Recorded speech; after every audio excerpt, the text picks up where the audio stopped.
What's up you guys, Zarati? Welcome back to our channel. We are in that time of the year when our exams are approaching, and here I am to talk about how to study effectively, because that is the biggest problem that we have. Like, we will learn stuff, but it's so hard for us to get things out of our brain, to remember things. So to get anything out, we should learn how to put things in effectively. So let's begin. But before I start, I just want to apologize for all the tuck noises that you can hear, or caw noises that you're going to hear, because I really cannot control any of those things. My first point is to avoid rote learning. Now, if you are a psychology student, you know what I'm talking about. Rote learning or maintenance rehearsal is what we call learning by heart, memorizing, mugging. And to give you a proper definition, I would say that rote learning is when we repeat an information over and over again in our head to get it stored in long-term memory. Now you would say that, oh, it gets stored in long-term memory. Great, then why to avoid it? Then let me tell you that retrieving such information is the problem. And we spoke about this in the beginning of this video, right? Like, retrieving information from our brain is the problem. So we can only get such information out of our brain only when we can remember it exactly the way it was put in. That's a problem, I think. Hence, my second point is to think it through. The more you think an information, the more likely you are to remember it. And the science behind this is that the more you think about something, you tend to deeply process it in your brain. And deeply processing of that information helps you retain that information, and hence retrieval is easier. There was a study conducted, I'll just give you a gist of it, where participants were shown the word ball, like the word ball was just flashed on the screen, and they were asked if the word is in capital letters or in small letters. So the word itself didn't need to be processed, only its visual characteristics needed to enter in their conscious awareness. But if the participants were asked to use the word ball in the sentence, then they would have to think, what does a ball look like, where it can be used, and all of this thinking processes makes you process the meaning, and that requires more mental effort than just the looks or the visual characteristics entering in our conscious awareness. So to deeply process any information, you should not like read and reread your textbook, or like just skim through your textbook, because that's not helping. That's like a passive way of studying, and it doesn't help you, and it's wasting your time. So what you can do is read the textbook, analyze the information, understand the information, and write it down in your own words if you do note taking. Otherwise, you can just like mark things that are really important, and then kind of understand and analyze that information.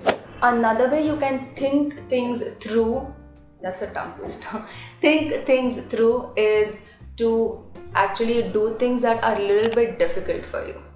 Let's give you an example of maths or statistics. I have statistics. So if you continuously do easy sums, you already know them. You don't require any mental effort to solve those sums, and you are not thinking and processing the information because it's so easy for you that you don't require any mental effort. So you're just wasting your time. So what you can do is, just for the beginning, like when you're just starting a new topic, maybe you can do easy sum just to get the hang of it, to understand like, oh, where to use this formula and etc. But as you start understanding, you can increase your level of difficulty. So it is not very easy, but it's not very difficult, so that you can actually crack it, because it will be very challenging for you, and you will require some kind of mental effort that you have to put to crack that sum. And that applies to a lot of things. Even if it's theory subject, it is the same thing. My next point, first point, is chunking. Now, chunking is taking different pieces of information and grouping them all together. So the best example I can think of is phone numbers. If we have to remember a phone number by each digit, like 989920, that will be so difficult, because if you know the DigiSpan test, you would know that our brain cannot remember more than 7 pieces of information at one given point of time, like plus and minus 2, but you know. So if you would group or chunk the information, like instead of saying 9899, you would say 98, 99, 20, 50, 60. It will be so much easier to remember. So you can use this method to remember long series of names, numbers, dates, events. It'll be great. Another point is mnemonics. Now mnemonics is something where you can use words, images, even phrases to link to more complex information to remember that complex information. So for example, you have to remember the word la clef, which is key in French. Then you would remember it like key is on a cliff, you know, clef, cliff, you know, you kind of get it. You can also make acronyms, like we already have the word SWOT, which is strength, weakness, opportunity and threat. You also have the word VIBGYOR, which are the colors of the rainbow. So you can make something up like that to remember information. You can also make different kind of tunes to remember information, like our brain can remember tunes or kind of music easier than just plain words. So I always use this trick to help my friends remember conjugations of verbs. Like if you know French and if you're studying French, you would know what I mean by conjugations. So they have difficulty remembering conjugations, and I always say it in a sing-song tune, and they always find it funny, but it helps them remember things. So you can use that. My next point is to form associations. Now this is kind of like the la clef, the French word for key example, you know, like you're associating la clef with key on a cliff. It's kind of the same thing. But there are different ways of forming associations. So you can associate new information with something that you already know. So you're building your new information based on your existing knowledge. Another way you can associate things to remember information is to like make a story. So this is what my students have been taught in school. That they have to remember these 15 words, and these 15 words have nothing to do with anything. It's very difficult to associate them with something. So the schools, and it's a new thing that has come out. I did not learn when I was in school, but they have been taught this Dr. and Mrs. Vandertrap story, and they remember it like this. Like I'll show it to you. This house kind of maison, that's how they have been taught, and they actually remember these 15 words just because of the story. So it works. It just definitely works. You're gonna find it super silly. If you want to get better at something, you have to continuously do it. So, to retrieve information more efficiently and effectively, you need to retrieve information from your brain. So, the next point is active recall. If you recall the information, if you push your brain hard and you put that effort and on your brain, now it'll be easier for you to write your papers, because reading a textbook and rereading the textbook is not helping. There is a difference between recognition and recall. Recognition is something where you are reading the textbook for the second or third time, or your notes, and you feel that, oh, I know what's written after these few words. It's recognition. You feel this fake sense of confidence because, oh, I remember it, but it's not like remembering. Your brain recognizes that information. It does not remember that information. So close the book, keep it aside, try to say the information out loud, and then open the book and then check it. Although with this method, I don't know how you would check it, because you will kind of forget where you made mistakes. So I would suggest that you should write things down. This is what I used to do. My mom used to make me do this when I was in school. You should write everything down, all the information that you know, and then once you're done and you cannot like retrieve anything out of your brain anymore, open the book, check it, so you know where you lack, you know where you have gone wrong, and you know what you need to do over and over again. Because by active recall, you strain your brain, it requires this mental effort from your end, and that kind of strengthens the neural connections in your brain to the information. So if you keep doing active recall, it will be very easier, and you will like quickly recall information in your exam. So for active recall, like I said, don't reread or summarize your information over and over again. Just do it once and you're good to go, and then start understanding concepts. So you are supposed to write information, you are supposed to solve practice papers. I know we can't do it right now because of COVID, otherwise you can find papers in your college library or school library, but now that we have online MCQ exams, we are not going to find those papers because it's like the first time it's happening in history, I feel.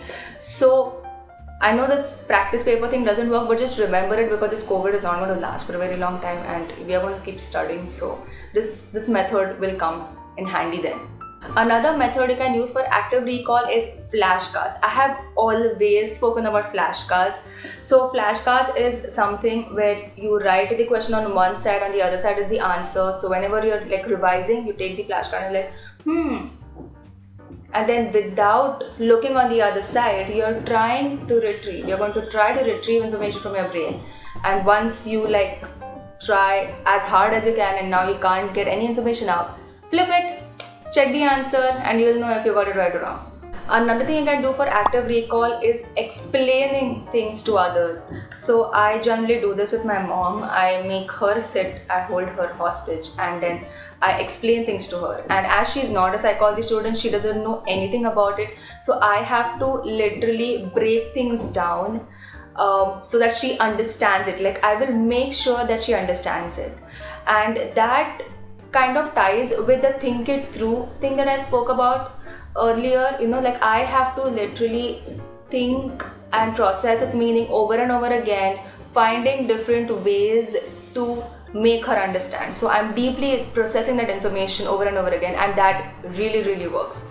If you cannot do this with your friends, you can do it online with your friends, because I know we can't do group studying right now, or you can hold any of your family members hostage like I do with my mom. So that works definitely. And you can do this same thing of explaining things to others with somebody who knows this information. So for example, if you're learning a language, you can speak that language with a native speaker so they can give you direct feedback, and direct feedback kind of helps you remember things as well. So you can do that. We are at the last point, and I kept this point for the very last because of recency effect. The last point is spaced repetition, and I highly recommend this point. Like you have to do it, okay? Because Hermann Ebbinghaus, the curve of forgetting. If you don't know what I'm talking about, give me 2 seconds, I'll explain it.